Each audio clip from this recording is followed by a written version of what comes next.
All right, guys, and we are live. Welcome back to another episode of a Track Back Fam Thursday streams, guys. Football streams, right? We do have a few things to get through tonight, just regarding football news and transfer news. And listen, there's not been any like Fabrizio Romano bombers. There's not been any David Ornstein bombers. It's just slow, lethargic news. So, yeah, but this thing. We've got to speak about Warren Zaire-Emery being linked with Manchester United. We have got to speak about Eberici Eze linked with Arsenal, Diogo Costa linked with Manchester United, and of course football news all across the world. I think this might be a short stream, guys.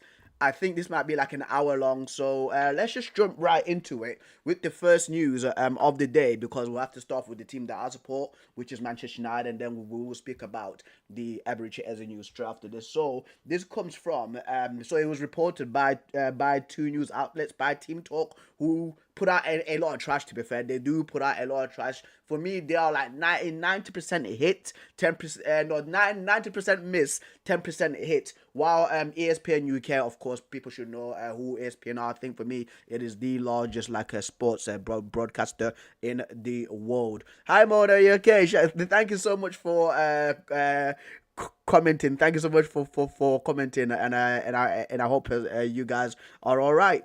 But anyway, yeah. So ESPN have reported this alongside Team Talk, and it states Manchester United are monitoring PSG's Warren Zaire-Emery and have made contact with his camp. Amarin is eyeing the 19-year-old to reshape Manchester United's midfield after Eriksen and Casemiro exits. And by the way, guys, it's only Christian Eriksen that's left Manchester United. He has confirmed that he has left to what I think was this afternoon that Manchester United put out a tribute video for him. And you know what, right? Regarding Eriksen, the guy never complained. Like for me, like Eriksen was a good servant for Manchester United. Yes, of course, age does catch up to you. His legs weren't there, but he still had quality, especially with the passing, right? But anyway, Casemiro, of course, he's not left yet. He's got links with Saudi Arabia at the moment. I think it's particularly with Al Nasser, so we'll have to say about that one. But it does continue saying Zaire Emery under contract until 2029 would cost around 100 million euros, but United are prepared to act if conditions become favorable. And of course, this was reported by ESPN UK and Team Talk, right? And regarding Warren Zaire Emery, the guy is a midfielder.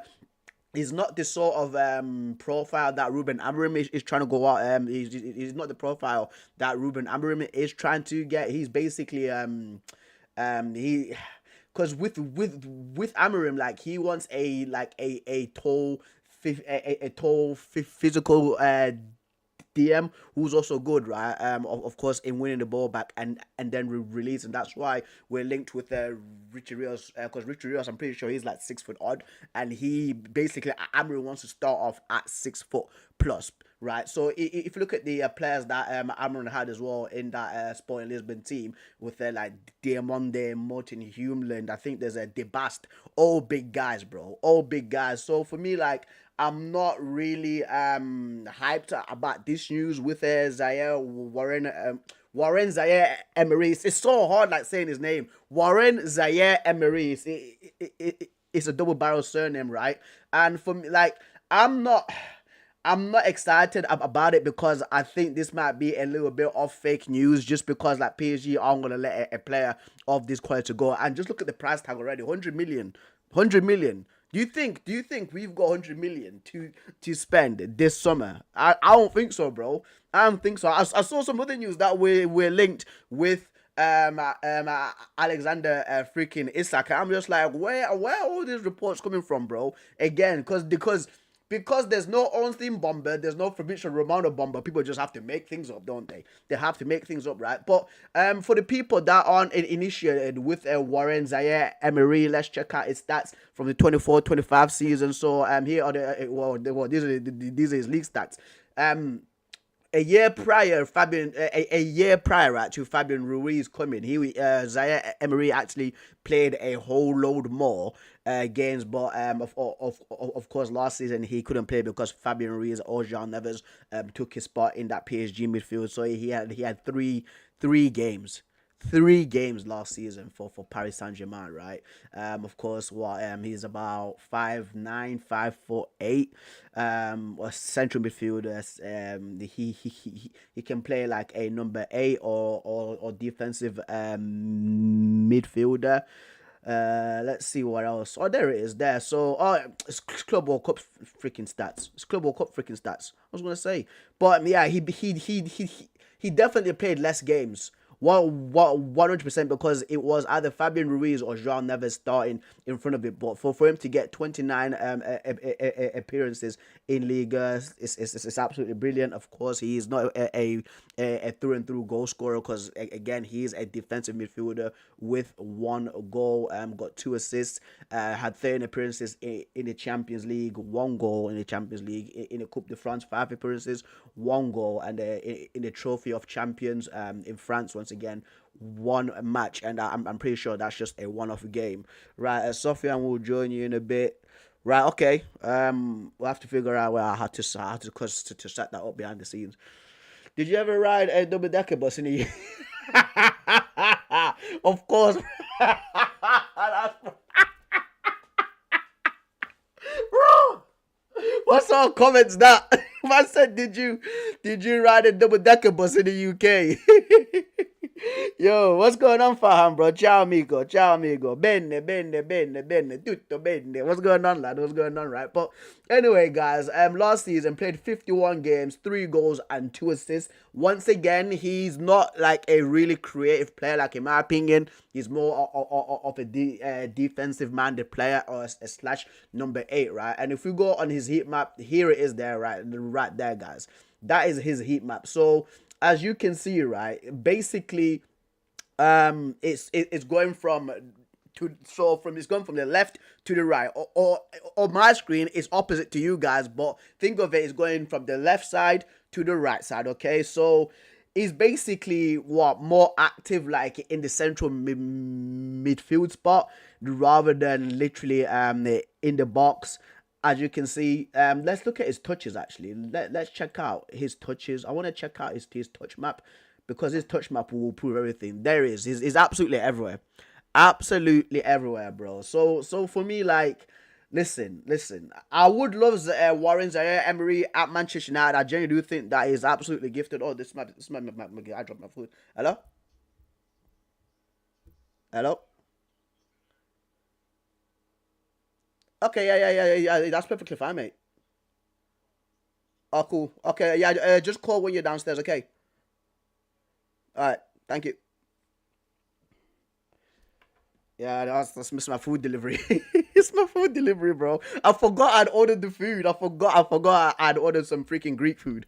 But anyway, right? So yeah, that's his touch map, guys. Once again, for me, I would love Warren's Emery, but you'd be in dreamland. Man United fans, you'd be in dreamland if you think that we're getting this guy, bro. So, I highly doubt that PSG would let a talent like him go, even if, right, like, even if when that news with Bradley Barcola is actually coming out too, that I think was Bayern Munich that was actually interested in Bradley Barcola, and he's also coming off the bench too, because when PSG have got like Desiree Doué, Kvaratskhelia, and Ousmane Dembele as the front three, players of quality, of course, have to miss out too. So I highly doubt, I highly doubt that they would sell this guy, bro. So yeah, it's too talented, absolutely too talented, bro. And actually, guys, I actually put him in my Wonder Kids to list, no, in my Wonder Kids watch list, like a year and a half ago. If people go through my shorts, I actually put him for my top 5 Wonder Kids to look out for. I think it was a 23-24 season. Right, Farhan says Man United should go for a league title next season since they don't have any European title. Not gonna happen, bro. We're absolutely dead. We're terrible, fam. Dennis says you are too lazy to cook. Are you too lazy to cook, my friend? Bro, I literally just came back from work. I'm streaming, and then I have to wake up at 6 a.m. tomorrow, so there's hardly any time. By the time that I finish here, but I think around that 10 o'clock, I'm going to have to zoom out. I have to zoom out, bro. So that's why, bro. Like, this is the life. This is the life of an adult, Dennis, bro. This is the life of an adult, right? But anyway, let's move on. Let's move on to the other news. So Arsenal have, it's regarding Eberechi Eze. Arsenal... right? The proper one, right? Arsenal have this comes from Ben Jacobs, right? And it says Arsenal have added Eberechi Eze to their list of left wing targets. Eze also being monitored by Spurs. He has a 68 million pound release clause in his Palace contract. Rodrigo also remains of interest. Real winger will discuss his future with Xavi Alonso before deciding whether to explore an exit. Real are prepared to sell for around 90 million euros, bro. So Arsenal are also in for Eberechi Eze alongside their North London counterparts in Tottenham Hotspur, man.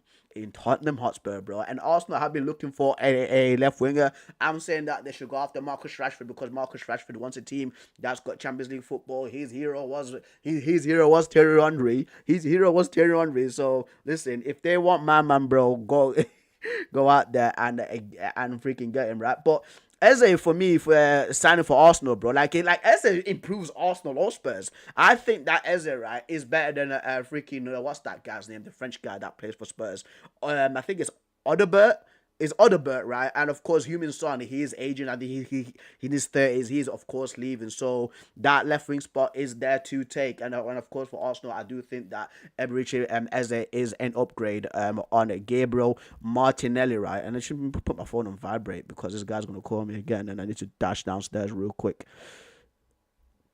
Right. Yeah, so I do think that Eberechi Eze is an upgrade on Gabriel Martinelli, and there was more news that came out, right, regarding this. And for me, I didn't believe this because this is from a source that I do not know, and it's called Team News and TIX, right?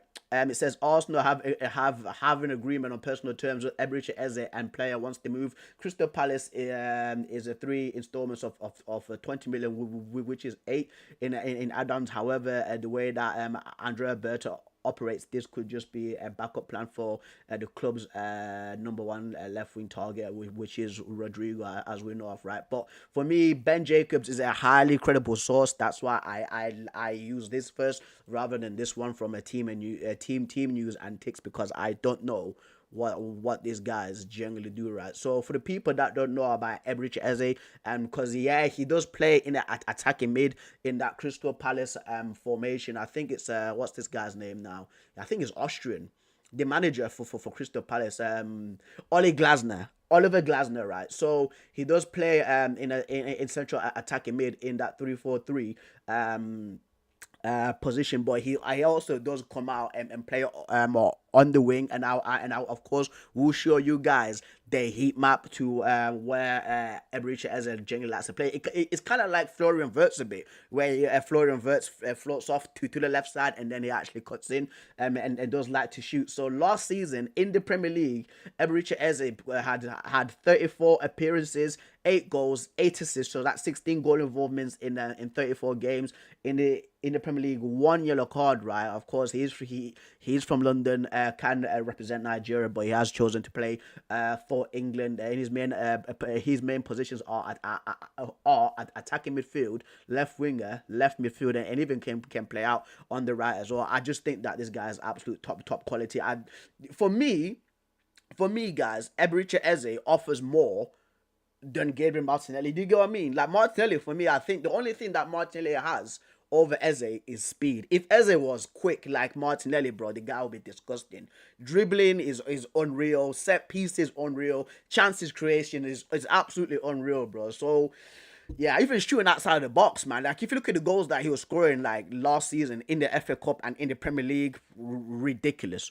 Absolutely ridiculous. I remember he scored a free kick versus Tottenham in the early stages of the last season, man. Crazy player. Absolutely crazy player. So as you guys can see at the bottom, so these are all his stats from all the competitions last season, and he also won the FA Cup as well with Crystal Palace. 43 appearances in total, and that's what, 25 goal involvements in all competitions, dude. So listen, Arsenal would definitely need that, because like with Arsenal, they've not got any like creative players.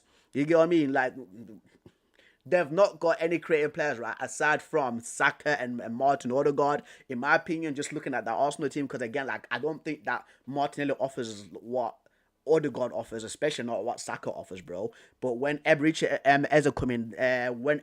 Eze comes in, that's a different avenue for them to actually get goals as well, and of course get assists on their side. So here it is right now. So Eberechi Eze, so this is his touch map. So that's his heat map as well, guys. I will show you the touch map and the heat map right now. This is the heat map. As you can see, he likes floating off on the left side and then cutting in. So that's why like Arsenal are targeting him to, of course, come through as their left winger. And then if you look at the touches too, so if you go on his touch map, the touch map is right. Oh, if it loads up, so there you go. So that's his touch map. As you can see, the majority of his touches are more on the left side rather on the right side. So yeah, it just makes sense, and it's gonna be very interesting to see, because a lot of Nigerian guys love Arsenal too. I think that's my food delivery, guys. I think that's my food delivery. Hello. Okay, I'm coming now. I'm coming now. I'm coming now. Give me a second, guys. I just have to go grab some food, man. Give me a second. Where is my wallet?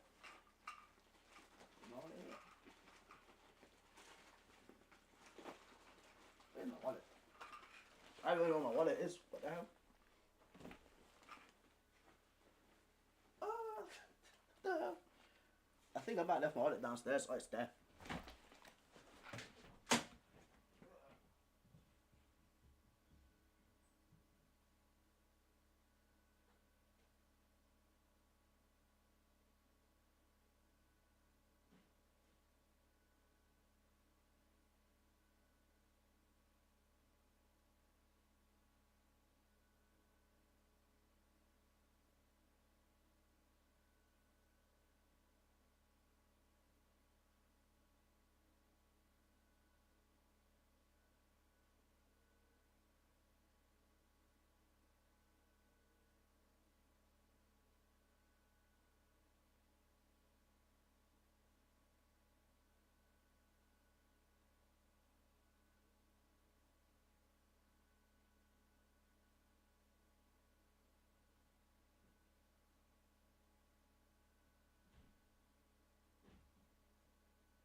All right, back. So yeah, that is his touch map, guys. Literally, I just had to run downstairs and get this food, bro. Freaking wallet was underneath my table. I thought it was in my bag. Right, let's read the comments. Man United should go for the league. You're too lazy to cook. Nah. We are in the same boat, my guy, and even Europe, we don't have any European football. Yeah, so you're speaking about AC Milan there, Farhan. Tottenham's still going to get destroyed next season. They have some mediocre manager with no European pedigree. Right. Now, you know what, right, Farhan? Like, for me, I really like Thomas Frank. I think that Thomas Frank, for me, like, he's gonna do well for Spurs because he's actually got some Premier League experience. I think about like what 3 years, 3 years Premier League experience. So he's gonna be good. He's gonna be good, bro. He's gonna be absolutely good. Right. And also, guys, so I also took right the best left wingers in my opinion. Like these are the top wingers in the Premier League so far, and I've compared them to Eberechi Eze. I just need to change their stats to let's see. Son. Son is 24, 25 Premier League season, so that's already there. That is 24, 25 Premier League season, and that is 24, 25 Premier League season. So basically, I've compared Eberechi Eze, right, to other left wingers, some Gabriel Martinelli, Heung-min Son, Luis Diaz, and Antoine Semenyo. Of course, like Martinelli, if he goes to Arsenal, that's gonna be Martinelli's replacement. So I'm comparing the new model and the old model, and of course, like Son does play for Spurs. Luis Diaz was one of the standout left wingers last season for Liverpool, and of course Antoine Semenyo as well. He could play left or right wing, so which is very crazy. But Semenyo played the most goals between these five players, while Son has the best shot accuracy. Shots on target, it's actually Antoine Semenyo. He's both footed, so that actually kind of does make sense because he can go either way. Goals scored, Luis Diaz has 13 goals scored, and that's the most between all these five players, right? And Luis Diaz last season contributed a lot to Liverpool's title winning campaign. Penalty goals, yeah, Eze is good at penalties. Eze is really good at penalties, so it's gonna be between him and maybe Bukayo Saka if he goes to Arsenal. Because for me, like, I remember one time where I think he had to take two penalties in a row versus Everton, and I'm speaking about Eze, and it was like it was against Jordan Pickford, and Jordan Pickford and Eze are like they are teammates for England, so Jordan Pickford is very familiar with Eze's penalty technique, and Eze scored both the goals past Jordan Pickford, fam. So for me, like, that's one to actually look out for. That is one to look out for. Goals outside of the box, as I said, Eze is really dangerous outside of the box. Two goals, literally. Son didn't score any last season. Same thing with Martinelli, and same thing with Luis Diaz. While Semenyo only got that one goal, I think it was against Chelsea with the left foot in the first 10 minutes. I remember Semenyo scoring a goal versus Chelsea with his left foot at Stamford Bridge, like very early into the game. Conversion rate, Luis Diaz has a better conversion rate, which does actually make sense because he actually scored more goals than them. Assists, Human Son has more assists than Eberechi Eze with one, and of course just like four or five more, and then Luis Diaz, Antoine Semenyo, and Gabriel Martinelli. Chances created, Eberechi Eze has had more chances, more passes complete. That is Antoine Semenyo with 780 passes last season. That's crazy. Pass accuracy, Luis Diaz has more pass accuracy with 86%. Long passes complete, Eze with 6%, and that's one other thing as well. Like, just imagine when, like, Arsenal, right, are on a counter attack and Eze gets the ball, like, from the freaking corner, from like the opposition corner, he'll just get it and just spray it out wide, bro. Like, his range of passing is good. It's way better than Gabriel Martinelli's, guys. Look at this, dude. Look at this, man. Gabriel Martinelli only completed 10 long passes last season for a winger. You get what I mean? Like, back in my day, I know I'm an old man. Back in my day, I used to watch my man them like David Beckham, dude, on the wing, whipping balls. Long passes, dude. And some wingers can't even do 10 in an entire season. That's shameful, bro. That's absolutely shameful, dude. That is absolutely shameful, man. Oh, my days. Like, look at this. Even, bro, like, Luis Diaz, he's getting these long passes completed because I'm pretty sure he's just spraying them out to Mo Salah. Long pass accuracy, Luis Diaz has better long pass accuracy. Crosses completed, Eze on crosses.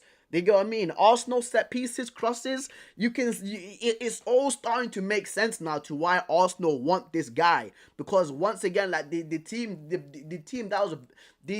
that profited the most on set pieces was Arsenal last season. What was Arsenal, bro? Like, Arsenal were just known for being like a set piece team last season, bro. And I'm just speaking the truth. Crossing accuracy, Luis Diaz has the most crossing accuracy. Through balls, Eze again, that creative side. You get what I mean? Like, bro, the passing, the freaking crossing, the through balls, man. It makes sense. Because, like, and again, on that left side, like, Arsenal don't have any creativity, bro. They don't have, like, any creativity, and people will try to defend Martinelli. I like Martinelli too. I think he's got a tremendous attitude when to how he approaches the game, right? But when it comes to creativity, man, listen, there's nothing there, bro. There's nothing there, man. Thoughts about Nico Williams move to Barcelona? He'll fit in, you think? I will speak about that in a second, Ufi, bro. Thank you for commenting again, bro. And thank you for the chat. Thank you to the chat, bro, for being here. Thank you very much. Thank you very much. And please like the stream. Like the stream, guys. Like the stream. Right. Let's see. Take on success. This is a big one. Antoine Semenyo has got the best take on success, right? But Eberechi's Eze is behind by what, 3%? Yeah, it's 3%. 3%. Jules won. That's Semenyo. He's got more interceptions. He's actually drawing with Eze on interceptions, guys. What, like, this is all making sense now to why, like, Arsenal have targeted Eze, bro. And if this transfer does happen, I'll be like, you know what, fair play. Well scouted, right? And it's one of these things where I have a go at Mikel Arteta for saying, like, what's this obsession with defenders, which we will get to because he's after another freaking defender, right? And like midfielders, like, what is this obsession, right? But the way that, like, Arteta signing players, it does kind of like make sense, if you get what I mean. Like with Christian Norgard, because he signed Norgard as a replacement for Thomas Partey.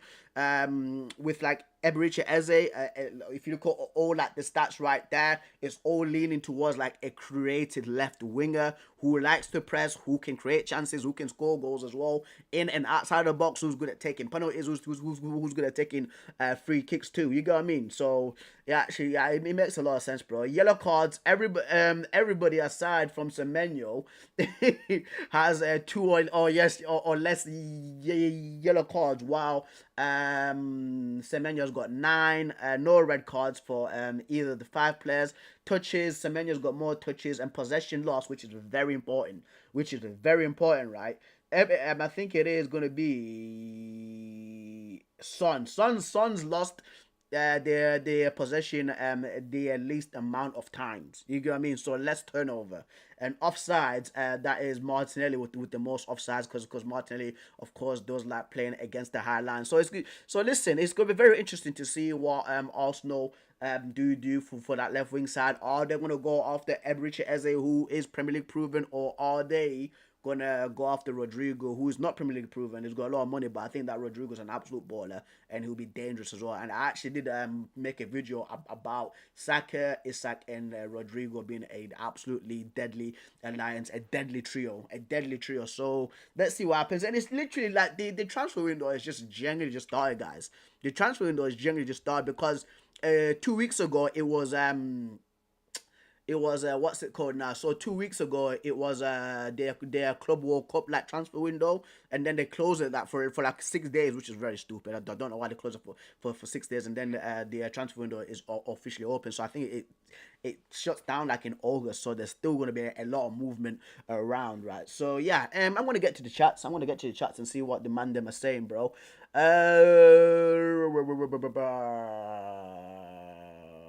Let's see. There was a comment that Ufi put out. Thoughts about Nico Williams' move to Barcelona? Will he fit in, you think? See, I'm actually going to put out a video about a young wonder kid that's also going to Barcelona from Copenhagen, Rooney Bahaji, because with Rooney Bahaji, right? So Rooney Bahaji, he plays on the right side for Copenhagen, and I think he's left-footed.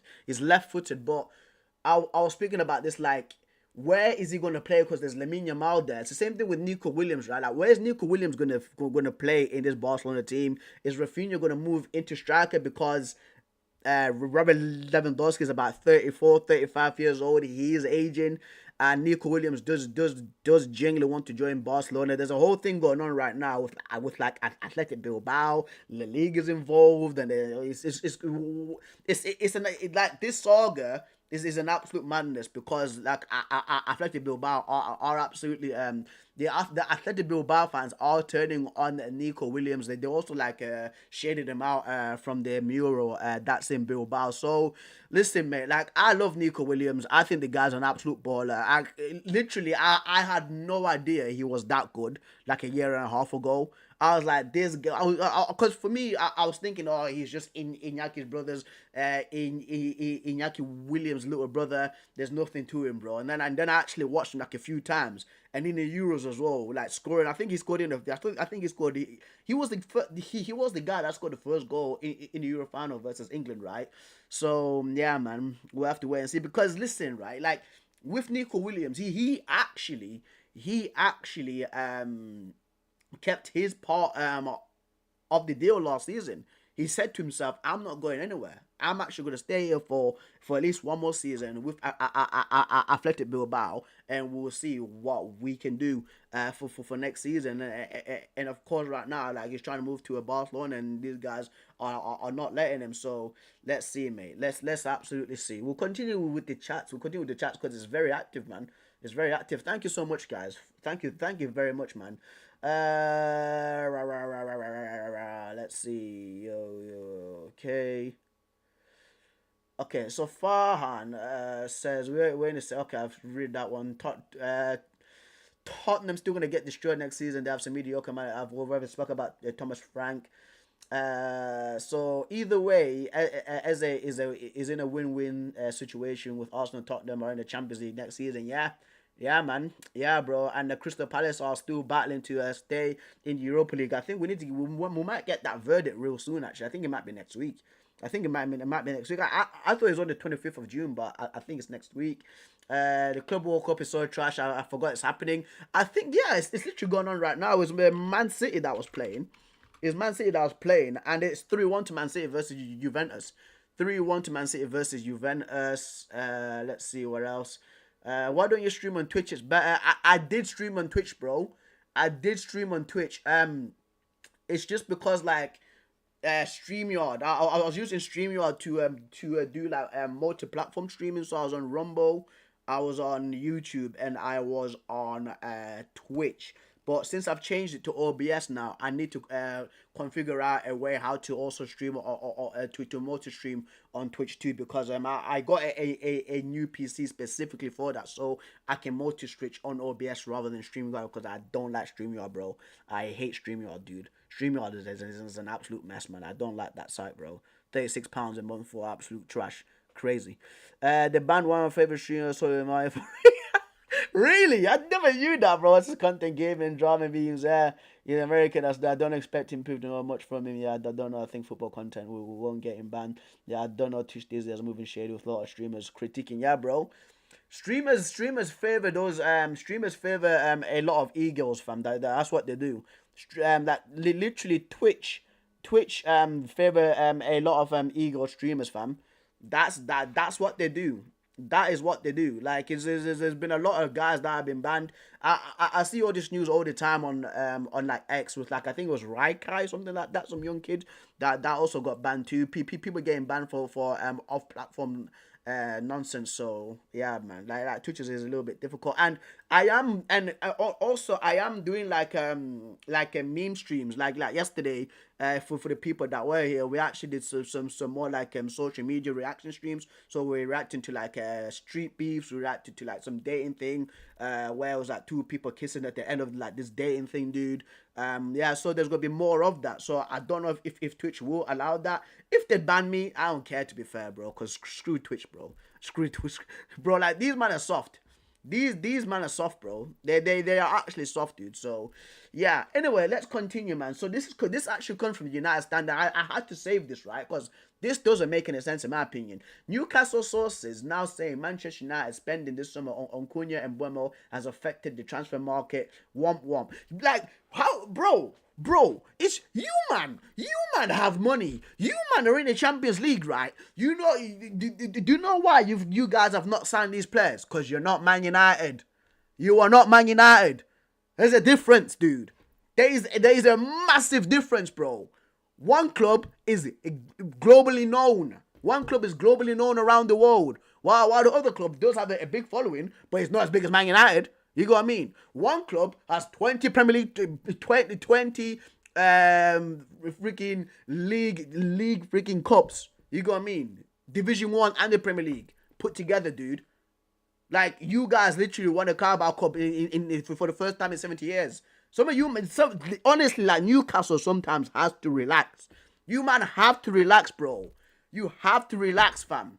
You know what I mean? If Real Madrid put the same thing if Real Madrid came in for Mateus Cunha and then Buemo, right, I'll be like, you know what, that's Real Madrid, because that's the bigger thumb. There's always a bigger thumb. There's always a bigger thumb, dude. If Barcelona came for Buemo and Cunha and they went to Barcelona because they grew up watching Barcelona, you know what I mean? I'll be like, fair play to them. Fair play to them. Newcastle have got more money than Manchester United, right? But in Bournemouth and Cunha, they chose to join Manchester United. It's not hard. It is not rocket science. Why can't guys not grasp this, dude? Why can't guys genuinely not grasp this, fam? Like, if they actually wanted the money, they would have joined you, man, bro. Because again, you guys have more money than us, bro. Can you check my boy Fabrizio? Has Fabrizio Romano put out a bomber? How has Fabrizio Romano put out a bomber, my guy? Oh. Newcastle and their fan base becoming 170 years. Stay in your lane, bro. Stay in your lane, fam. It's a proper forced rivalry. Who's the only United? Who's the only United? Like, guys, I like Newcastle as well, but the way that these men have been moving these last 2 years is hella annoying. It's hella annoying, bro. You get what I mean? We beat them in the Carabao Cup. We go to freaking St. James's Park. They beat us in a Premier League game. They're out here. Who's the only team that's called United? Who's the only team that's called United? Get out of here, man. Get out of here, bro. Get out of here, bro. And it gets annoying because, like, I actually I was rooting for Newcastle, bro. But they're coming after us, dude. Like, you're not Man United. Like, relax. We don't want a rivalry. We don't want a rivalry with you guys. You've got two men up there in red that hate you already. In Middlesbrough and Sunderland, dude. You know what I mean, fam? It's such a forced rivalry, bro. It's such a forced rivalry, fam. It's crazy. Right, check Fabrizio Romano. Let's check out Fabrizio Romano, bro. Just stop talking about Newcastle, fam. Because all they do is just complain about Man United, bro. What's happened with Fabrizio Romano? What's happened with Fabrizio Romano? Has he posted the bomber now? Nick Voldemort. What's going on with Fabrizio Romano, brother?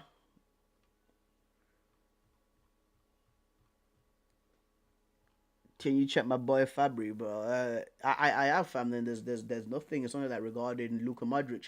We'll get to Fabrizio Romano though, because I genuinely thought there was a bomber that was dropped because it was very quiet. It was very quiet. Right, Porto want 50 million euros guaranteed. These guys. Jesus Christ, dude. Guaranteed, plus add-ons for Diogo Costa. Ruben Amorim wants him and had talks with the player in January. In January, fam. So Diogo Costa is wanted by Manchester United, right? And this is one of the guys where I'm just like, I'm not overly excited for Diogo Costa. Somebody put up like the free kick that he conceded versus Messi in the Club World Cup, bro. It's like, look how slow the ball's moving, and still didn't catch it. You get what I mean? Like, I want to see what United fans are saying about Rob Pelinka's trending as well. Where's Rob Pelinka trending?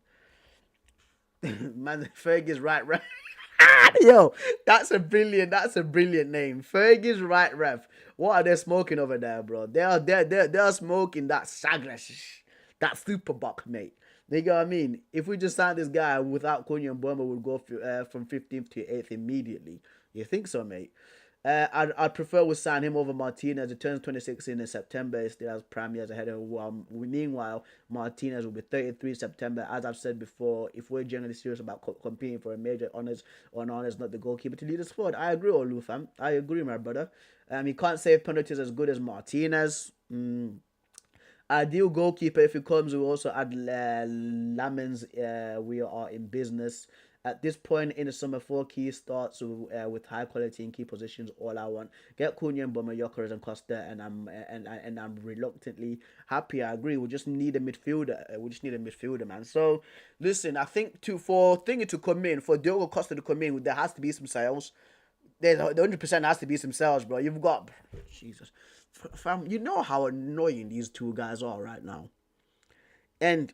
You know what, right? Like, I have to speak about this. Right? Because it was Coach Cams and Harry Pinheiro. Let me go full screen. Full screen, bro. It was Coach Cams and Harry Pinheiro. They interviewed Amadou Onana, not Andre Onana, Amadou Onana, the midfielder for Aston Villa, right? And basically, basically, they got to the point of Marcus Rashford. They got to the point of Marcus Rashford, right? And of course, like Amadou Onana has to back him, his former teammate, saying it like he's a good guy, and like the media are trying to ruin him, which I actually agree with. To be fair, like I agree with, right? Like the media are actually like hounding Rashford. Like so some of the media are an absolute disgrace. I'm gonna lie about that, right? But when it comes to how he, for me, my issue with Marcus Rashford is how he conducted himself on the pitch when he was playing for Man United, a so-called team that he grew up supporting and he loves. You know what I mean? Like when somebody plays for Man United, like you have to play with like desire and the attitude to win. You know what I mean? Like yeah, like sometimes your body language can look off. But with him, like, there'll be certain times, especially throughout, like, the 23-24 season, where he would just be just, it kind of looked like he was, like, in his own world or not like, paying attention, you know what I mean, to the defensive side of football. Because all he wanted to do is get the ball and dribble, score, right? But when it comes to the defensive side, like he was like there was one point where Sasha Bowie he sprinted past him, and I was like, I was at the stadium. It was a Galatasaray game, and I was like, fucking run back, man! And everybody around was like, his attitude, look at him. He's like, he's not bothered.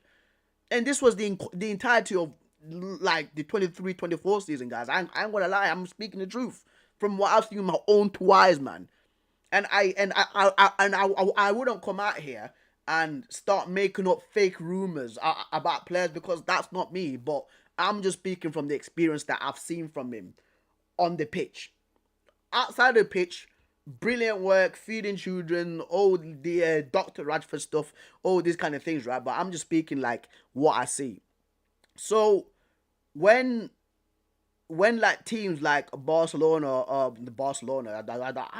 don't even think that Barcelona's in for him. But when teams are coming in for him, right, and they don't want to take a pay cut, him and that freedom fighter Jadon Sancho, like these guys have to it baffles my mind. Like I know that you're getting a lot of money at Man United, but you're not wanted at the club. You have to go. You're not wanted at the club, bro. But they're still holding out on more on wages, dude. The World Cup's guys. The World Cup is next year. You represent England. You can't represent another country. Like you can only represent England, dude. And you need playing time. And Amrim's not gonna play you, man. Like take the Sancho, take that Juventus deal and take the freaking pay cut like how Anthony took a pay cut. Anthony took a pay cut, bro, because it's like, you know what? I want to play football. I actually want to enjoy my football. I'm Man United. I didn't enjoy my football. You get what I mean? But these two guys, they're just not Rashford will have to be real, bro. Like, so honestly, I don't think that Barcelona is gonna come out here and spend 40 million on you, bro. I'm being real. There's people around you that need to tell you this, bro. Like I'm actually being real, man. Like I'm not saying this cause Rashford, I hate you. No, I'm just being real, dude. I'm being 100% real, fam. Like Barcelona, I don't think that Barcelona is gonna spend that 40 million euros. And the relationship that you've had with Man United fans it's fractured, it's broken because you're coming out and saying a Man United rival from back in the day, Thierry Henry is your role model, bro. Crazy stuff. And then you've got Sancho, idiot, bro. Like for me, I'll go hard on the pause. But Sancho, I'll be tough on him, man, because there's many things that United, bro, like you with even though when he fell out with Ten Hag, like if you guys remember, I'll keep repeating this. Ten Hag sent this guy to the Netherlands. It's 5-1. It's 5-1. Man City. Yo, this is crazy. I don't know it's not even half time yet. It's not even half time yet.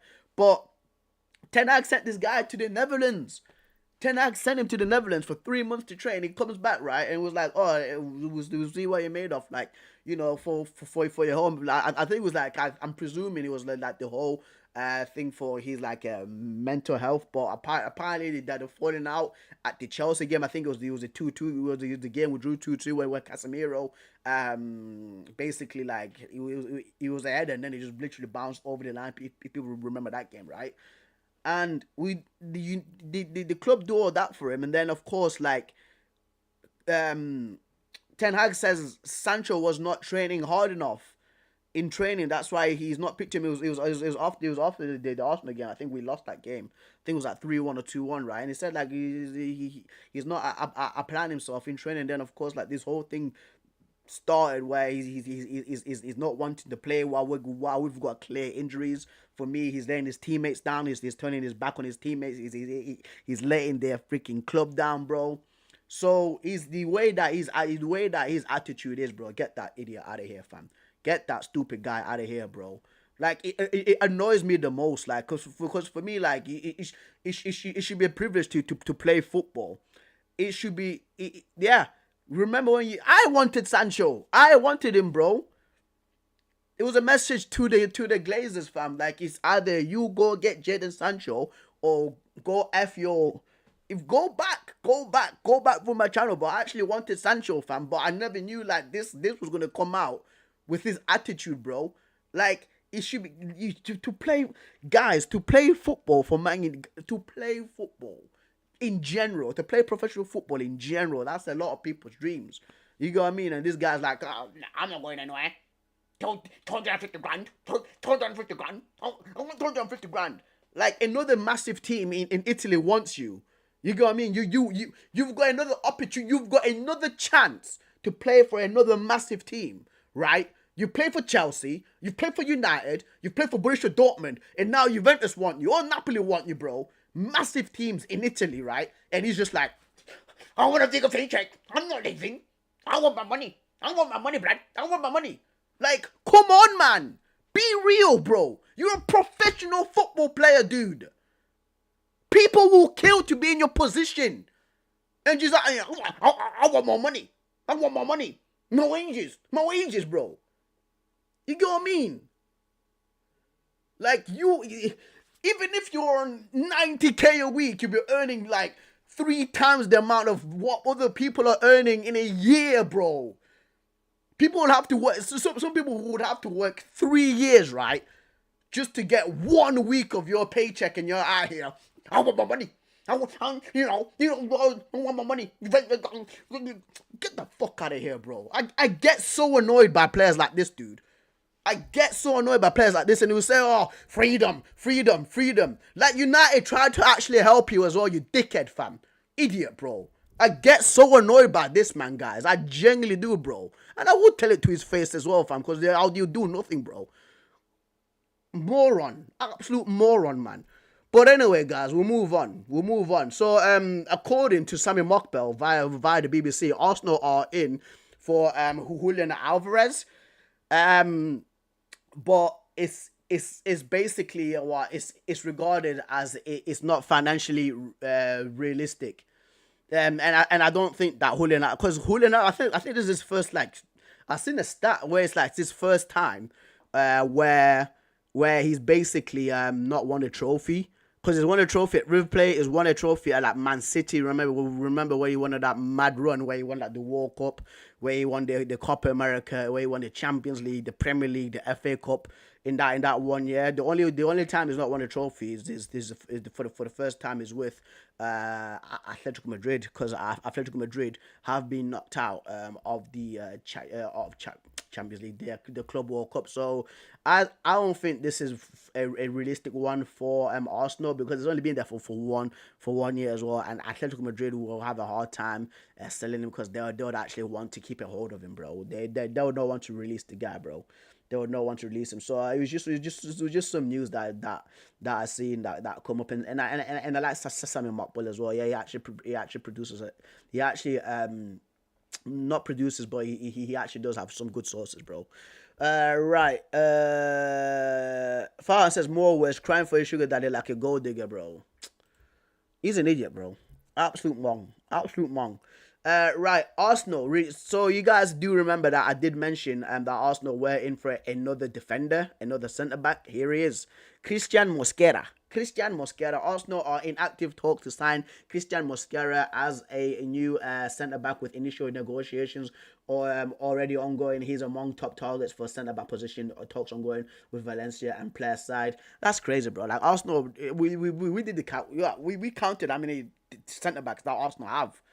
And another one, another one. You're joke, bro. Let me get this meme up for you guys, bro. Another one? You're joking. You're joking. Not another one? Oh, for God's sake, I can't honestly. You got me, dude. You got me, bro. And this is what these Arteta's unhealthy obsession with defenders and midfielders, man. Ben White, guys. Ben White was a centre back. Tommy Arthur at Bologna was a centre back. It was a centre back, dude. Kivio, centre back. Gabriel, centre back. William Saliba, centre back. Calafiori, centre back, dude. I'm Timber, centre back, bro. 7 centre backs. 7 centre backs. Yes, like Timber can play right back, right? But Timber at Ajax was playing freaking centre back with Lisandro Martinez. Calafiori played centre back in the Euros, bro. This is crazy that Arsenal, like, why, bro? If I was Josh Concrete, I'll be like, you need to get a freaking striker. Like, go out there and get a freaking striker, dude. Like, what are you doing? What are you doing? This guy. Once again, dude. Once again, bro. Like, what is this guy with this? What is this obsession with defenders and strikers, bro? Oh my god, fam. Oh my god, bro. Bro, 1 goalkeeper, 2 DMs, 1 centre back in Arsenal's career defending window, bro. Oh my god, dude. This is the 3rd day in a row. This is the 3rd day in a row we've spoken about Arteta and his obsession with defenders and midfielders, bro. Camera's shaking and everything, fam. You know what I mean? Oh, what the hell, bro? First said, Christ, man, I don't understand. I don't support Arsenal, but aren't they supposed to go for a strike or something? Every rival fan's been saying this. Every rival fan's been saying this since last year. Bro, every Tottenham, Chelsea, freaking Man United, Man City, Liverpool, bro, Brentford, Fulham, Crystal Palace, bro, West Ham United, Newcastle, Bournemouth, Brighton. Every rival fan's been saying this about Arsenal, that they need to get a freaking striker. And this man are not doing this, bro. Listen, yeah, my issue, fam. Because if I knew if I was to play Arsenal, bro, I'll be going crazy. But we'll move on, man. Ibrahima Konate wants to leave Liverpool as a free agent next summer. He's prioritized Real Madrid, and this comes from Santi JFM. Listen, it's already a red flag that he's refusing to sign a new contract with Liverpool. It's already a red flag that this guy. I think he just wants higher wages, bro. I think he wants higher wages, fam. You get what I mean? Like, if I were Liverpool right now, I'll say that George Bush phrase: fool me once, shame on you. Fool me twice, shame on me, fam. Like, Liverpool should know what to do with this already. They should know what to do. If this guy starts, honestly, if Konate even just says like, hola, ¿cómo estás? Get him out. Get him out, fam. That's one of the indicators, fam. That's one of the indicators. I think that Liverpool should hire like a private investigator, bro, and just get him to follow around Ibrahima Konate, fam, like he's cheating or something like that. You know what I mean? Like, you know, when somebody's like, you know when you've got like, right, I can't even speak. Right, do you know when there's like a boyfriend and he's worried that his wife or like or girlfriend cheating on him, and he's like, you know what, I want to hire a private investigator to see what this person's doing and just follow him around. That's what if I was a Liverpool board, bro, if I was on this lot, I would get a private investigator, fam. If this guy's going to salsa lessons, if he's trying to learn how to cook paella, if he's taking Spanish lessons, bro, if he's out here trying to do like bull stuff. You know what I mean? If he's been like a rematador, bro, get him out.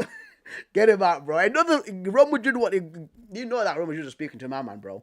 You know that Real Madrid are speaking to this guy, dude. So we'll see about that, man. We'll see about that. Right. We'll see. We lie detector. Exactly, Ufi, bro. Exactly, Ufi, from lie detector test. Put him on a lie detector test, dude. Put him on.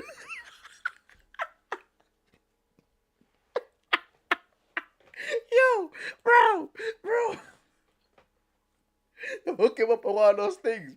You know what I mean, bro? They freaking hook him up on one of those things where it like takes like the heartbeat and like that heartbeat sensor, dude. And they'll say, what's your favorite?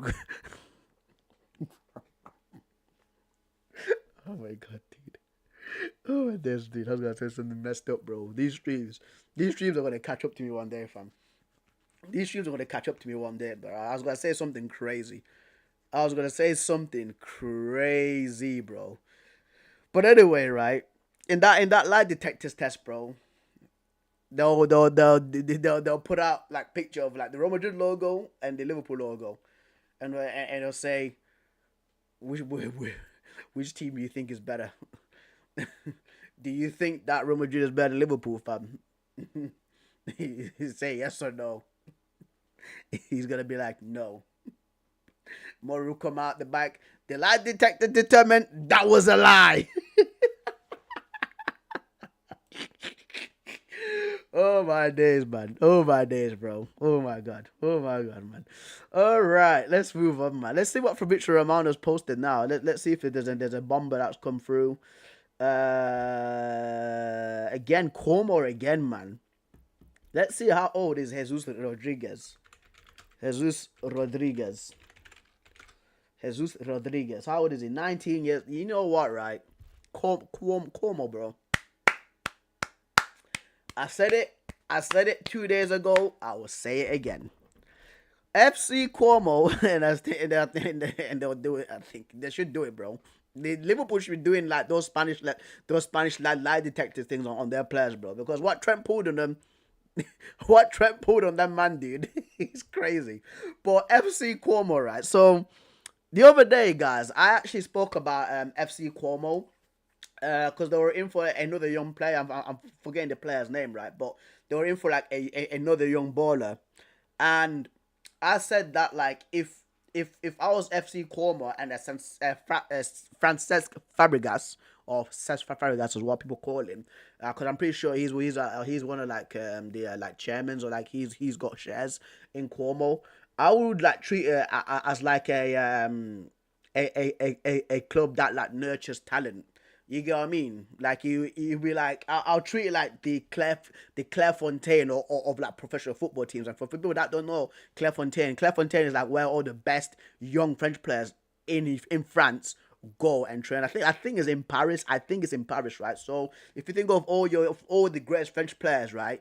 They've all trained and played at Clairefontaine, and Como should be like a version of Clairefontaine, but for young professional football players. Again, like it's not like London, it's not like Milan. You know what I mean? It's not like Rome, it's not like Madrid, it's not like Barcelona. Generally, guys, it's not like Munich, right? Like Como's a really like nice like it's a nice, beautiful place. That's where like Lake Como is, where a lot of people go to for tourism, right? But it's not like a party city and all this kind of like crazy stuff. It's a very chill place.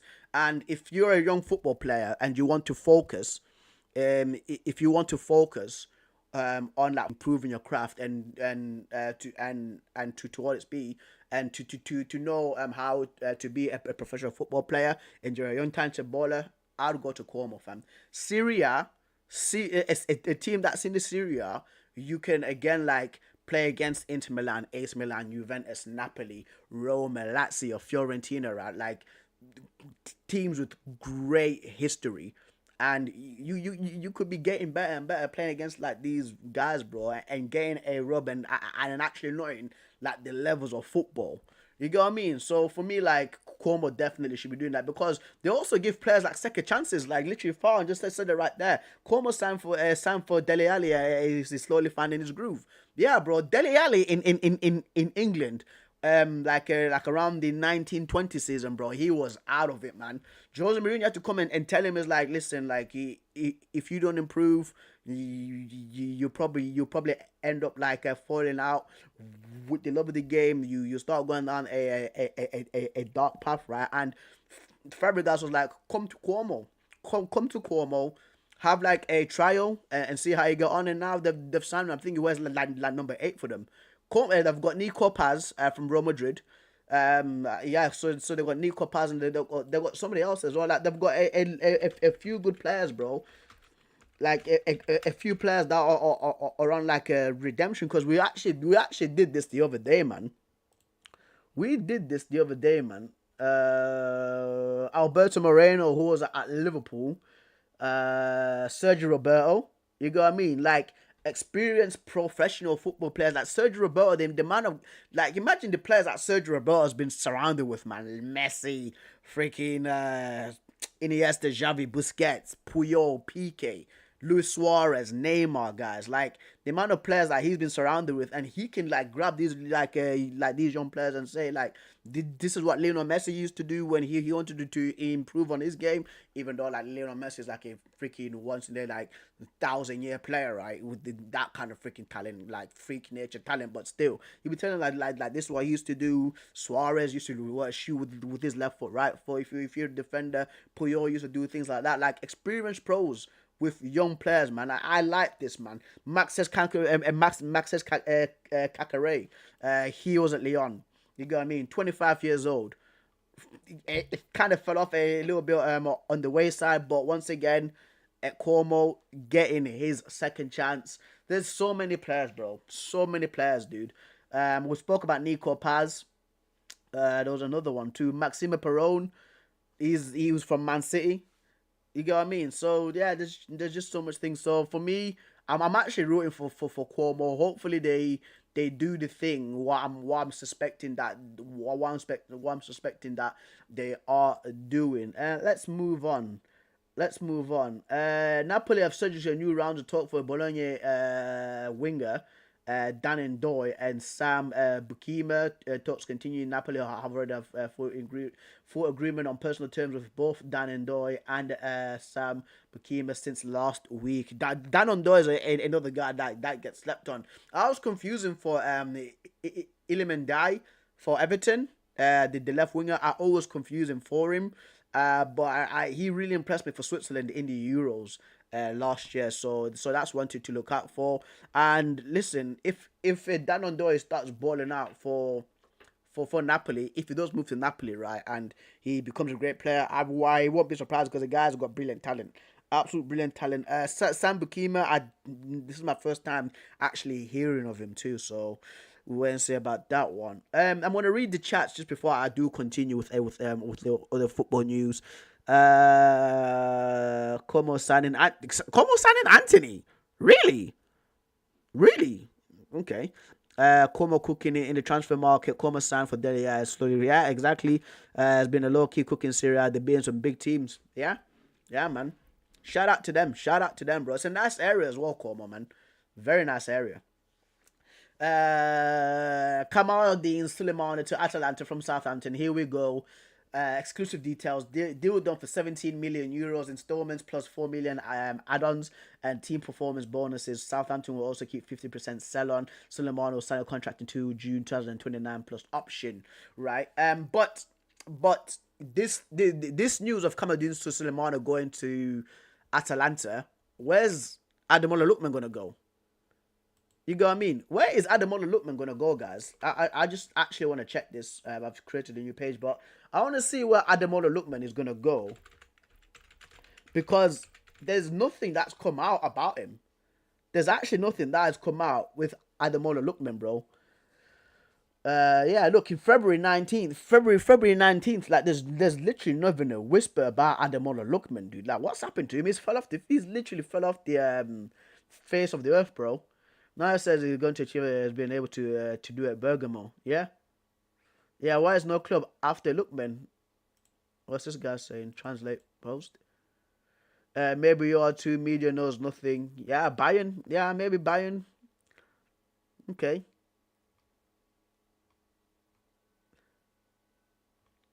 All right. Yeah, surprised no club is showing interest in Ademola Lookman. Yeah, yeah, it's so crazy. Like it's just like nobody's speaking about him or anything. But let's actually see how much is actually worth in transfer market. Ademola Lookman transfer market. I want to see. I want to see like his market worth. So he's worth. Let's see. 60 million euros, so that's around like what, 50 million pounds, 50 million pounds from four first. I don't fucking know, but yeah, is worth 60 million, bro. How old is he? He's about 27. Is it 27? Yeah, 27 years old. Like, I don't get why nobody's speaking about him. You know what I mean? Because since Arsenal, look, he can play anywhere along the freaking front three. He can even play a second striker as a centre forward, left wing, right wing. Like, I don't know why, like, Arsenal are not in for this guy, or even, like, Bayern Munich, because Bayern Munich are trying to replace Leroy Sané. I like saying it, like, don't get me wrong, like some of the antics that Leroy Sané does, right, are mad, but I just like the way, like the Germans pronounce his freaking name, Leroy Sané, we say Sané, but Sané, right, even Spurs, yeah, Tottenham, maybe, yeah, even Spurs, bro. Even why is nobody's trying to sign Ademola Lookman, dude? Like I'm pretty sure he's an African Player of the Year, isn't he? He's an African Player of the Year, man. That's crazy. That is crazy, dude. So yeah, look at so here's the stats from last season. Let's just go down and check out the full stats. So his stats last season: 31 appearances in Serie A, 15 goals and 5 assists. In the Champions League, he played 7 games, right, and scored 5 goals and 2 assists. And then in the Super Cup, played 1 game. Super Coppa Italiana played 1 game. In total, he's played 40 games, 20 goals, and 27 and 7 assists, and that's 27 goal involvements in 40 games, bro. Like, I don't know why nobody's in for him, but okay, all right, all right. We'll move on. We'll move on. We'll move on. We'll move on, bro. Fan says he cooked Liverpool and Leverkusen last year in Europe. He did cook him. He absolutely cooked him, dude. Especially Leverkusen with the hat trick in the final, with the hat in the final. Crazy, crazy, crazy. Tuanzebe signed as a new Burnley defender, so he's staying in the Premier League. Josh Achimpong, right. Bayern Munich have reached agreement in principle with talented German striker Nick Voldemade. Personal terms in place until June 2030 after a new meeting with his agent this week. Bayern wanted to anticipate top clubs. Deal now depends on talks with Stuttgart. Stuttgart always like producing brilliant players, man. Stuttgart season in season out is always producing brilliant players, which is absolutely crazy, dude. Nick Voldemade, by the way, like for the people that don't know, last season for Stuttgart, he was absolutely fantastic. People might have actually seen him play against I think it was against Portugal or Spain in the Nations League like a few weeks ago. Didn't have much of a real impact, right? But like the way that he plays is kind of like people say like Zlatan Ibrahimovic. I think Zlatan Ibrahimovic for me is too much of a stretch because he's very tall and he has got like nice footwork, right? But I don't think like the shooting is mad like Zlatan, bro. Like he's still a good player, he's still a baller, right? But yeah, I wouldn't say it's like Zlatan Ibrahimovic, bro. Maybe he might turn out to be, but from what I've seen from him, like in like the 2 games I've seen from him, no. So appearances, I'm just gonna go down, bro, because it's got all competitions there. So in all competitions, guys, he's played 33 games, scored 17 goals, and had 3 assists. So that's 20 goal involvements in 33 games. That's not bad, isn't it? That is not bad, mate. That is genuinely not bad, man. So he's very good as well. like link up play. I think it might be. I think for the Bayern Munich fans who are watching this, please let me know. But I think he might be the replacement for Thomas Muller. Thomas Müller. Like the way, honestly, like the way that the Germans sometimes pronounce things is really cool, man. Thomas Müller. Thomas Müller with the E, with the Mueller, because it's got the two dots, but it's Müller, isn't it? But yeah. Anyway, yeah. So it'll be very interesting to see. And again, like it's just Bayern Munich trying to beat everybody to the punch with this guy, because people will say, oh, you know, he in like 2 years time he's the best striker in the world. Or he's like the next Jokeres and stuff like that. So yeah, man, the way people speaking about him signing, I think like Arsenal fans were trying to get Nick, like we're trying to Arsenal fans were trying to get other Arsenal fans to have a look at Nick Voldemort, but. Yeah, man. It says like it's the second strike. It's not a full on through and through like number 9 goal poacher. So, all right. Anything else? Anything else?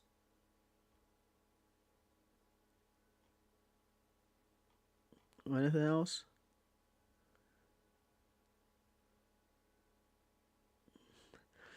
Ansu Fati is going to Monaco. Alvaro Morata. Alvaro Morata is going to Como. He's going to Como here.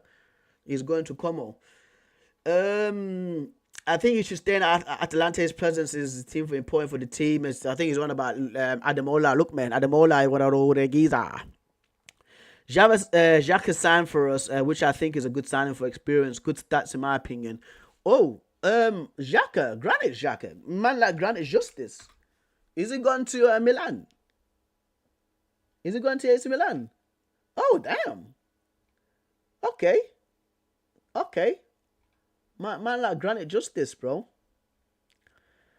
The one that's needed. The one that's needed for you guys is Ardon Oshari, man. Fahan, dude. Ardon Oshari for Milan. Especially for like 30 million euros. I mean, 30 million euros might be a lot of money for you guys in this day and age, right? But Ardon Oshari, Belgium Pro League Player of the Year for last season. Because, like, you man always release your good midfielders, bro. With, again, Sandro Tonali going to Newcastle, Reinders going to Man City. Yeah. But at least you've got, like, Modric and Xhaka, though. I mean, they are a little bit older, but still, like, the Italian league is not as quick as, like, the Premier League. I think maybe the Bundesliga might be a little bit quicker than the Italian league. Might be a little bit quicker. But yeah, I'm gonna play this again, bro. I'm gonna play this again, bro. You're joking. Not another one? Another one? She kills me, bro. Not another one? I love this woman from City X Hilal. I will be there. Oh yeah. What? My guy Fahad, bro. My guy Fahad, fam. 5'2". Jesus. Oh. I'm pretty sure Hilal. Guys, you know what, right? For the people that are here watching right now, right? Let's speak about some Saudi League, bro. Let's speak about some Saudi League, man. Let us talk about some Saudi League. I've not done any Saudi League content for quite. I think since May, since I got my copyright strike. I've not done any Saudi League stuff. So please, guys, you know what? Let's start off with Al Ittihad, man. Let's start off with Al Ittihad, bro. Shout out to my Saudi guys, bro. Shout out to my Saudi guys, fam. Shout out to my Saudi mandem, fam. Because there's people always commenting like, what are you gonna do, like Saudi reaction videos? I was like, I got a copyright strike. I have to protect the channel. My guys. So, yeah, bro. Shout out to the Saudi League. Brazil commented the Castro. Have you ever imagined that we'll see Messi in Saudi Arabia, Al Nassr as Ronaldo, Al Ittihad as Benzema? You know, Al Hilal had and you know who Al Hilal had. So Al Ali must go for a big name too. It's Canal Plus. All right.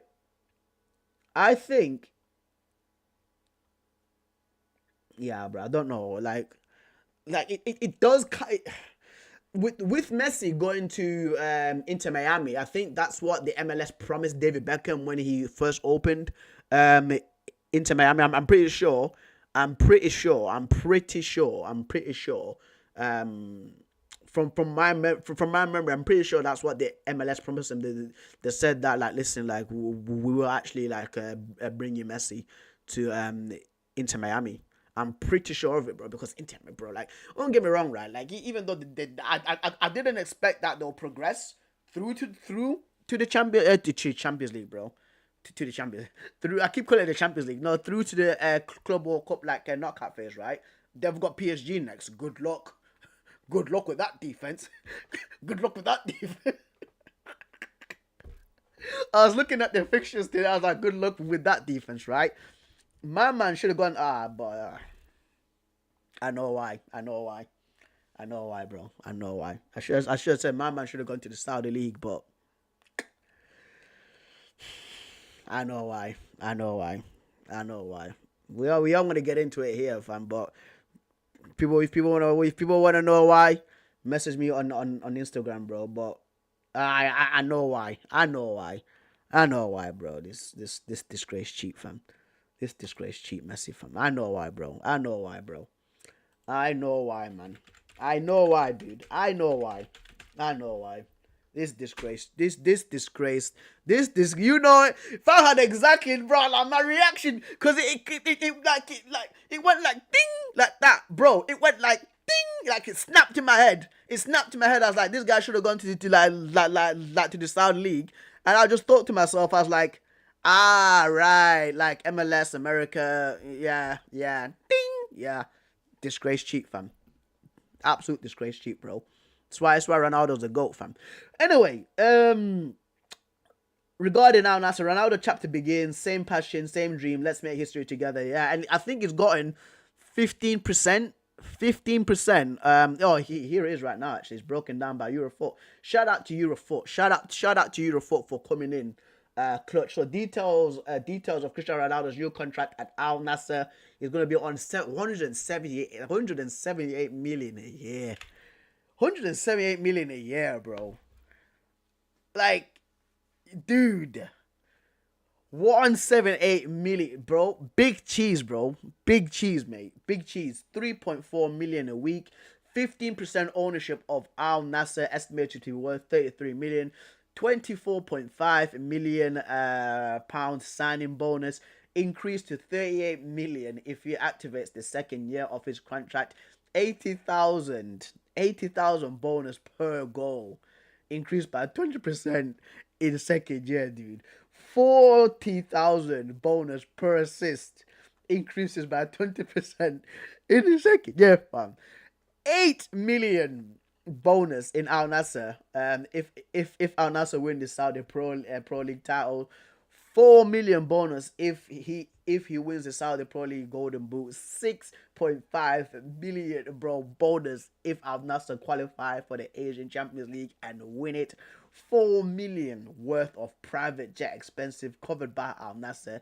60 million worth of sponsorship deals promised by Al Nassr with new Saudi companies and companies in the Asian market, and 16 people working full-time for him, including 3 drivers, 4 housekeepers, 2 chefs, 3 gardeners, 4 security people, reports the Sun Sport, fam. I wish my stream deck was here to press the explosion button, dude. What is this, dude? What is this, man? Oh my lord. How much is it going to be on a second? How much is it gonna be on a second, dude? Christian Ronaldo, mate. Man like Christian Ronaldo, bro. That's why I call him, not Ronaldo, fam. For the people that know Ronaldo tested to the limit, you know why I call him Christian Ronaldo, fam. But yo, this contract is mind blowing, because I thought, right, for me there was 2 teams I thought he was gonna go to. I thought he was gonna go to Al Hilal or Sporting Lisbon, or Sporting Club de Portugal. Sporting Club de Portugal, bro. Man scores a goal, 80k.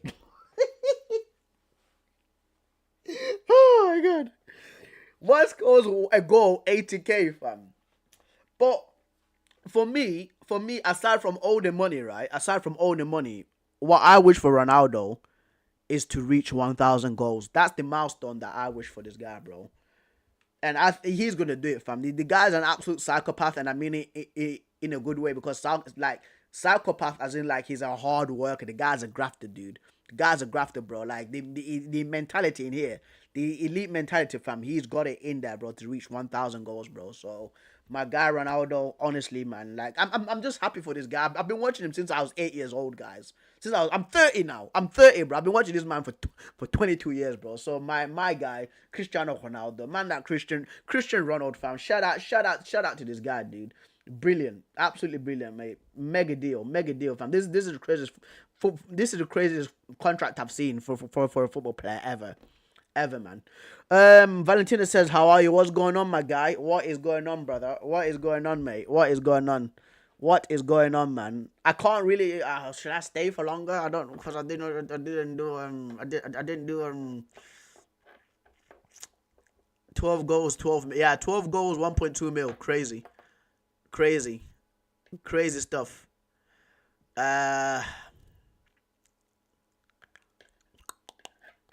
I didn't want to do a social media reaction stuff because I wanted to do it tomorrow. You guys actually missed out a really good one yesterday, bro. We did some dating one. We did a dating one. We did a fighting one, bro. The fighting one was jokes, bro. Why are you saying I switched career? He did switch career, bro. He stopped being a bum and now he's a gooner, fam. He switched careers, bro. Bro, fam, listen, one day, when I see him, I'm at Ronaldo, 80K, fam. You get that tomorrow, bro. You'll get that tomorrow, fam. You will get that tomorrow. I'm planning, yeah, bro. This guy went from a gooner. No, he went from being a bum to a gooner, fam. Gouda, bro. Yeah, I think I should finish it there. Because I for 7, 9, 10 to that. I've got an extra 30 minutes, guys. Extra 30 minutes, bro, because I'm getting girls. You're saying, yeah, bro. This guy's out here getting the chicas now, fam. He's out here getting girls and stuff like that. He's messaging me, bro. He's messaging me, fam. I didn't know what was happening. Like, why is it messaging me? Like, it didn't make sense. I've got 30 minutes, guys. Do you guys want like a social media? Let's do a social media reaction. Screw it, bro. Let's do a social media. Actually, I do have something, fam. I do have something, bro. Have you talked about Root saying daddy to Troy? No, I've not. No, bro. No, fam. No, bro. I've not seen that. I've not seen that. Right. Okay. So, for the people that don't know, right, that didn't watch the Club World Cup, because I think it was like late at night. This game was either between like 11 p.m. UK time or 2 p.m. UK time, right? It was a game between Internazionale Milano versus River Plate. And basically, like, for me, I woke up this morning and I seen like it was into that one, and River Plate got 2 red cards, and I was like, when I see the 2 red cards on the River Plate side, I was like, yeah, okay, that does make sense. That does make sense, right? So ESPN have come out and said things got heated between Denzel Dumfries and Marcus Acuna after Inter Milan eliminated River Plate from the Club World Cup. The 2 defenders appeared to be running towards the shared tunnel, angry, a rival that spilled over from the World Cup. And that's true, mate. That's true, bro. This rivalry has been going since 2022 between Acuna and Denzel Dumfries. If people remember, when Argentina played the Netherlands in the World Cup, how heated that game was. I think I got so mad in that game, I switched it off. I think that was the game. If my subscribers remember this, I got so mad in that game, right? I switched it off because the referee was clearly biased to Argentina. He was clearly biased to Argentina, bro. He was, dude. He was, mate. So, if people remember that beef, right? So, this, of course, continued. And shout out to man like Fondra for creating a thread to how all this madness started. To how all this madness started, right? So, basically, the post reads... their post reads not Marcus Acuna reigniting the beef with Denzel Dumfries. It wasn't just a one-off incident. It was the boiling point of a built-up rivalry fueled by past encounters. Here's how it started and how it ended this morning. So their beef started during the last World Cup in the quarterfinals between Argentina and the Netherlands. Dumfries gave away a penalty after fouling Acuna, though he may have felt it was a dive. Messi stepped up and slotted it to make it, of course, 1-1. And as you guys can see right there, as you guys can see right there, that was the penalty that was given to Argentina, right?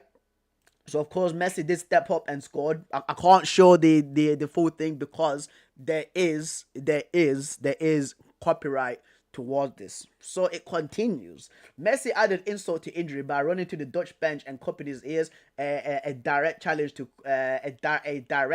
coach Louis van Gaal after his earlier comments about Messi's work rate. It was a clear defiant message, if you guys remember that, because right now that's a massive celebration in AFC 25. Everybody's doing that. One of our guys does it the most. Demir loves doing the celebration, by the way.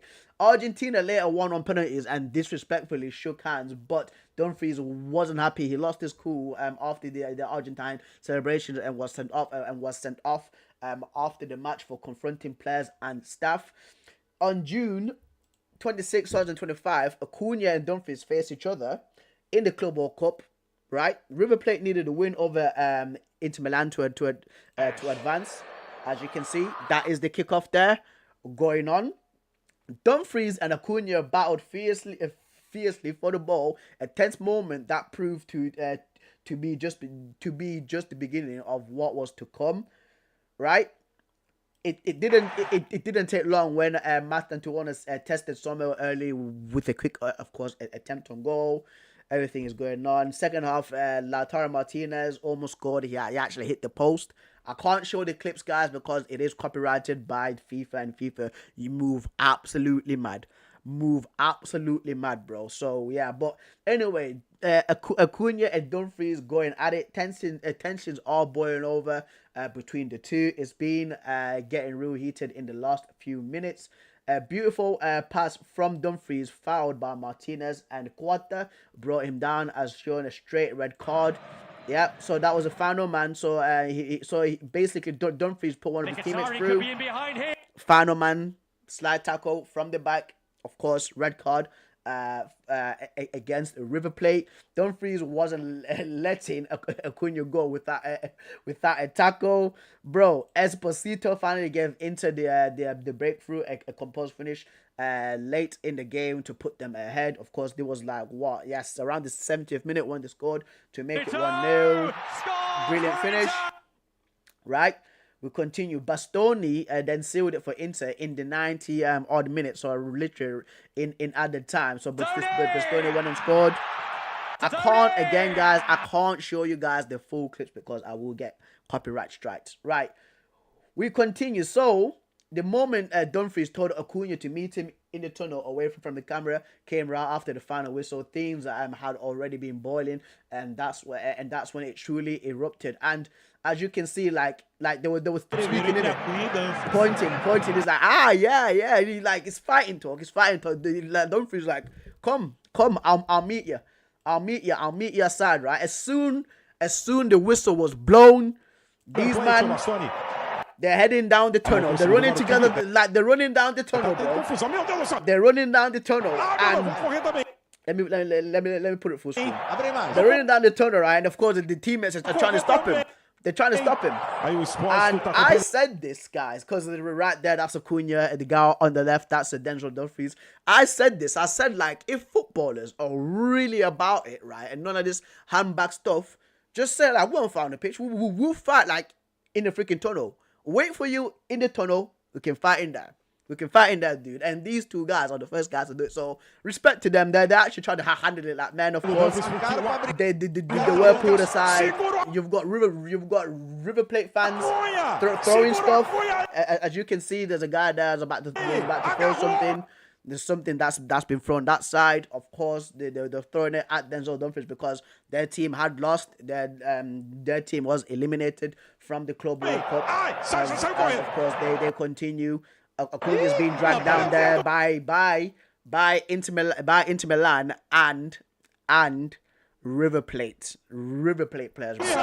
So this thing was crazy. This encounter yesterday was absolutely mental. Absolutely mental. As you can see right there, I can actually show this. See look, they're pointing and then the Dumfries like, let's go in. Let's go, bro. Let's go, man. Let's go. There you go. Christian Kivu was holding him back. Freaking some fat guy falls over. Hakan Chanaloglu running in. You got what I mean? You got Matteo Darmian, Stefan De Vrij, Acerbi, all them man there, bro. This was crazy. This was crazy, bro. This was mental, bro. You knew this was happening. Look how cool you now. He's pointing. He's fuming. He's absolutely fuming. He's absolutely fuming. He's absolutely fuming. He's absolutely fuming. He's absolutely fuming. And guys, you know what annoys me the most? You know what annoys me the most? I think that's the end. That's the end. Oh, okay, it's right there. It's right there. I will speak about it. Here is jokes. Rumor has it that Acuna held a racist comment, a racist insult at Denzel Dumfries. I would not be surprised. I would not be surprised because these men have got a reputation for this madness. They've got a reputation for this madness. Enzo Fernandez went through it last year with with Chelsea and the Frenchman dude. So I'm not surprised with that, right?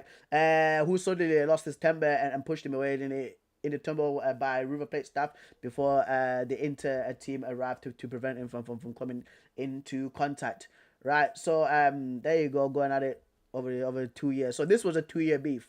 So this was a 2-year beef, bro. This was a 2-year beef, fam. This was a 2-year beef, bro. Crazy. And one thing, right? If I'm gonna watch a fight, I want to see guys that can actually throw punches normally and straight, who've actually been trained to throw a punch. I want to see guys throw punches like this. You know what I mean?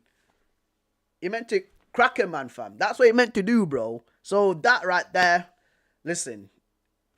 I was like, yeah, you just sort out your nonsense, bro. Sort out your nonsense, but it's pretty funny though. I ain't gonna lie, bro. It's actually pretty funny, dude. It's actually pretty funny. Denzel Dumfries like, come, Tono, fam. I'll meet you there. Valentino said, imagine Sancho had this song, bro. Imagine, fam. Haaland ex Bulahi vibes. Man said no. KSI actually has combat experience. You know what I mean? He actually has combat experience. His style is very unorthodox for boxing, but he's actually got combat experience, which I actually rate. He's got more combat experience than me, by the way. So shout out to man like KSI. But anyway, let's move on. Have I got time? I want to finish it off with a feared buck actually. Feared bucko. Just before we jump out, fam. Man said, nah, he's a fraud.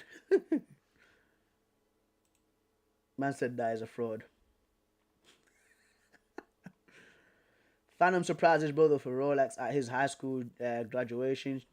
Congratulations to him. He's changed his name to Lil Bieber. Lil Bieber. Let him spar with me.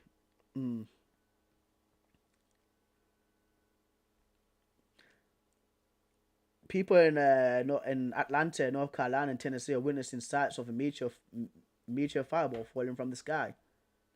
Really?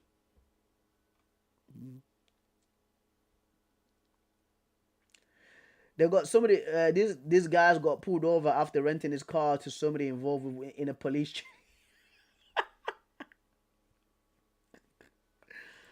Bro, yo, Valentino, is this nudity, bro? This better not be nudity, you know. 1 second, I'm gonna check on this other side, bro, fam. Cause I don't like we should like if it's nudity, bro. I can't show nudity here. Rooted daddy. Let's see.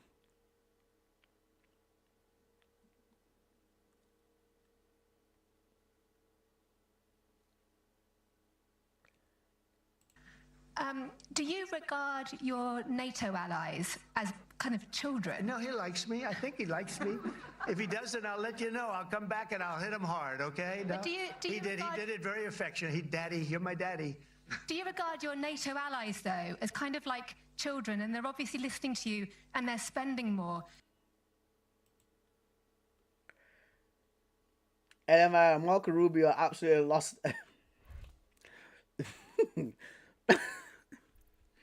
Okay. No, because Farah last time suggested something, bro. It was.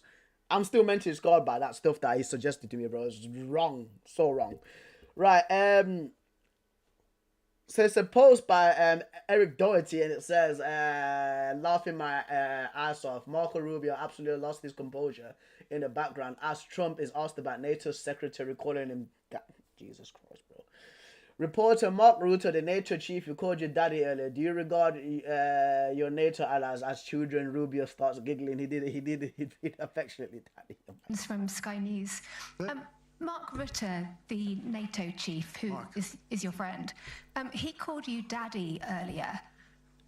Do you regard your NATO allies as kind of children? No, he likes me. I think he likes me.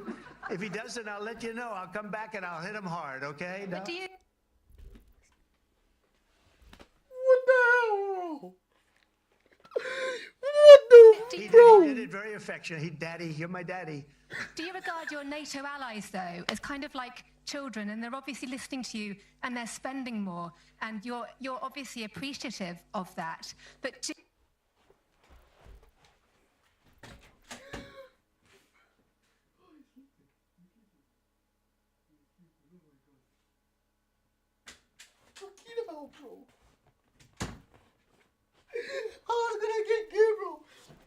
I was gonna get Gabriel to react to this.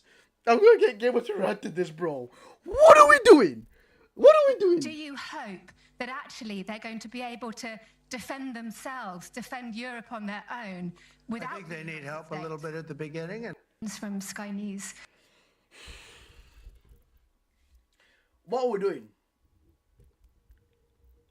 Valentin fam, what's going on? What on earth is going on, dude? The NATO chief! The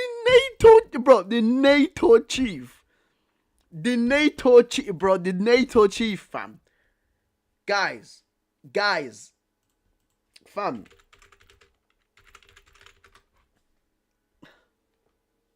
A chief is a leader or a ruler of a people or a clan, dude. This is the leader of NATO calling Trump daddy, bro. What on earth, dude? They're going to be fighting each other. They've had it. They've had a big fight, like two kids in a schoolyard. You know, they fight like hell. You can't stop them. Let them fight for about 2-3 minutes. Then it's easier to stop them. And then Daddy has to sometimes use strong language to You have to use strong language. Everyone.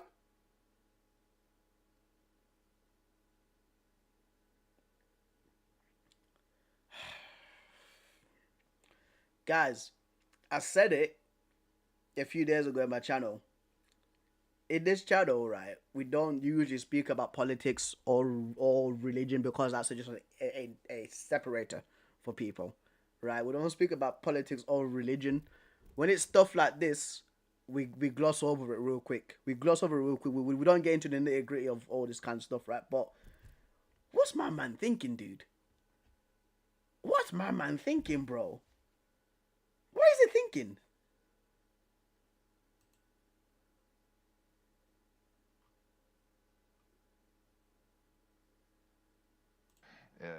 In Europe, I hear sometimes countries saying, hey Mark, will the US stay with us? And I said, that sounds a little bit like a small child asking his daddy, hey, are you still staying with the family? So in that sense I use daddy, not that I was calling President Trump. Mate. He called you daddy earlier. It's the guy on the right. It's the guy on the right, fam. It's the guy on the right, bro. Do you regard Look at him, bro. He's trying NATO allies as Did you see the clip of the Uber squad with yeah, I did. I actually did a reaction to that.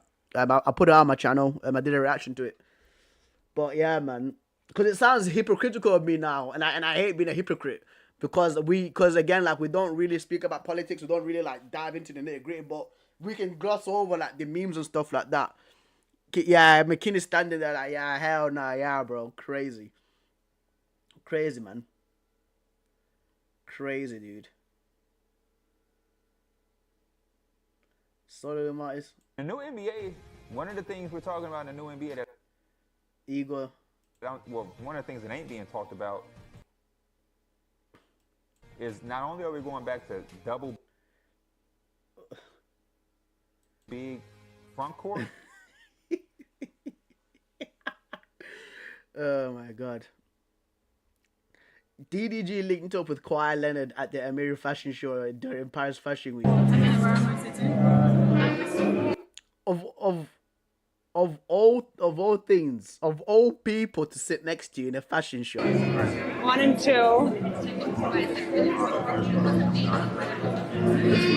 Bro, Kawhi Leonard.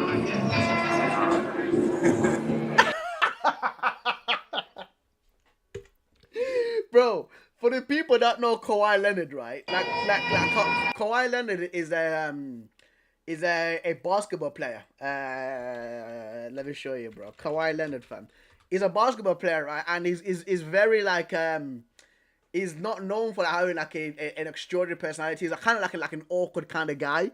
And he basically just does like just random things sometimes, like, and he calls himself like a fun guy, right? And it's kind of awkward, bro. You get what I mean? It's very awkward, man.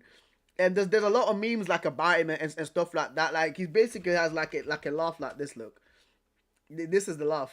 This is the laugh. Yourself, and what would you like people to know about Man called himself a fun guy, bro. you? 1 second, I need to get this up. I mean, it's just more question you have to ask me in order for me to tell you about myself. Bro, what is this fucking thing, bro? This is it. Sitting at like about myself, I just can't give you a whole spiel. I don't even know where you're sitting at. Like.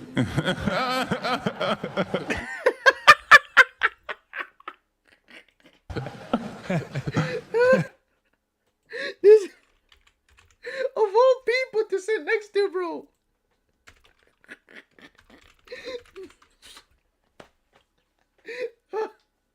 He's a fun guy, bro. That's what I'm saying. You know, like, he's a chill guy, but he calls himself a fun guy, bro. Oh my days, dude. Oh my god. You understand? I'm not sure if he wants me to say that. It's kind of personal. It's personal.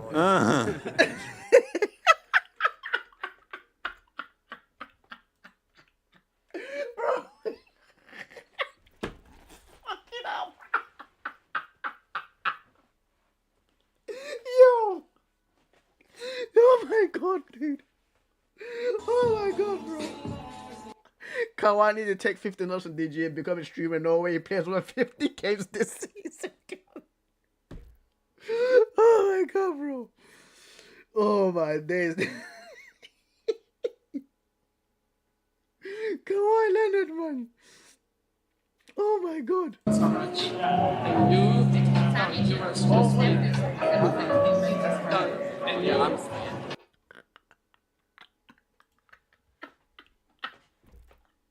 No way he made Kawhi Leonard laugh, bro. Yeah. Cause like guys, like Kawhi Leonard, like is not a guy that's known for like smiling and stuff like that. Like whenever he tries to do something like fun or something, it's like like it's it's proper strange, fam. I remember one clip. Let me show you guys this, bro. 2008, bro. Kawhi Leonard in 2019 was an absolute was a joke, bro. Oh my god, man. Flip flops. It's just things it does, bro. It's just things it does, man. It's just there, just like walking. It's just things it does, fam.